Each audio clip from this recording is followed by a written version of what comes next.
اے میرے محبوب، ہم نے آپ کی تعلیمات کو محفوظ کر دیا، آپ پر اترنے والی کتاب قرآن کریم محفوظ ہے، آپ کی زبان سے نکلنے والی احادیث محفوظ ہیں، آپ کی سیرت محفوظ ہے۔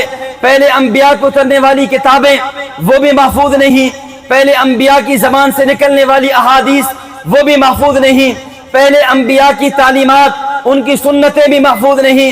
اے میرے محبوب، یہ کہہ رہے ہیں نام ختم ہو جائے گا، ذکر ختم ہو جائے گا، ہم نے آپ کی سنت کو ایسے محفوظ کیا ہے تا صبح قیامت آپ کی سنت رہے گی۔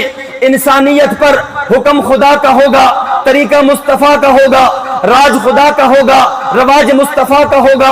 اے میرے محبوب، ہم نے آپ کی سنت کو یوں محفوظ کیا ہے کہ آپ کی سنت لوگوں پر ہوگی، تبھی تو نبی اکرم صلی اللہ علیہ وسلم اپنی احادیث میں سنت کی اہمیت سمجھاتے ہوئے کبھی تو فرما کر جا رہے ہیں، اے لوگو میرے بعد بدعات ہوں گی، میرے بعد لوگ نئے طریقے شروع کر دیں گے۔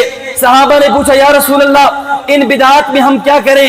فرمایا علیکم بسنتی وسنت الخلفاء الراشدین المہدیین، میری سنت کو اور میرے خلفاء راشدین کی سنت کو مضبوطی سے تھامنا۔ پتہ یہ چلا ایک طرف بدعت ہے، اس موقع پر بدعت نہیں سنت کو اپنانا ہوگا۔ آج دنیا سوال کرتی ہے، لوگ کہتے ہیں کہ جی یہ کام کر لیا تو کیا ہوا، یہ کام بھی تو اچھا ہے، لیکن دیکھنا یہ ہے اس کام پر نبوت کی مہر ہے یا نہیں، اس کام پر خلفاء راشدین کی مہر ہے یا نہیں، اصحاب پیغمبر کی مہر ہے یا نہیں۔ اگر کام مسنون ہوگا، وہ چھوٹا بھی ہوگا، وہ تھوڑا بھی ہوگا، اس پہ اجر و ثواب ہے۔ اگر طریقہ سنت کا نہیں ہے، مسنون نہیں ہے، بڑے سے بڑا عمل بھی ہو اس کو رد کر دیا جائے گا، اس کو دھتکار دیا جائے گا۔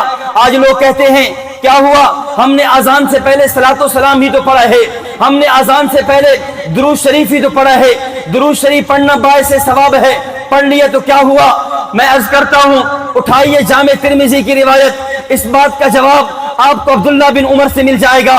حضرت عبداللہ بن عمر موجود ہیں، امام ترمذی روایت نقل کرتے ہیں، عبداللہ بن عمر کے پہلو میں بیٹھا ایک آدمی، اس کو چھینک آتی ہے، چھینک آتے ہوئے وہ کہتا ہے الحمدللہ والصلاۃ والسلام علی رسول اللہ۔ عبداللہ بن عمر غصے سے دیکھتے ہیں اور کہتے یہ ہیں یا بنیا، اے میرے بیٹے، اقول الصلاۃ والسلام علی رسول اللہ، یہ درود شریف میں بھی پڑھتا ہوں، لیکن یہ جس موقع پہ تو نے درود پڑھا ہے لیس ہاکذا علمنا رسول اللہ صلی اللہ علیہ وسلم، میرے محبوب پاک پیغمبر نے ایسے موقع پر ہمیں درود پڑھنے کا طریقہ نہیں سکھایا۔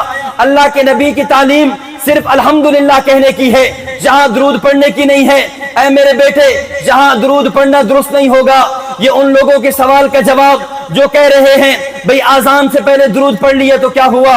ہم کہتے ہیں یہ بات عبداللہ بن عمر سے پوچھئے، ان کے ساتھ بیٹھا لڑکا وہ بھی تو چھینک آنے پر الحمدللہ کے بعد درود پڑھ رہا تھا، لیکن صحابی رسول نے منع کر دیا، فرمایا نانا میرے بیٹے یہاں تعلیم نہیں ہے، نبوت کی تعلیم الحمدللہ کی ہے، ہم الحمدللہ پڑھیں گے۔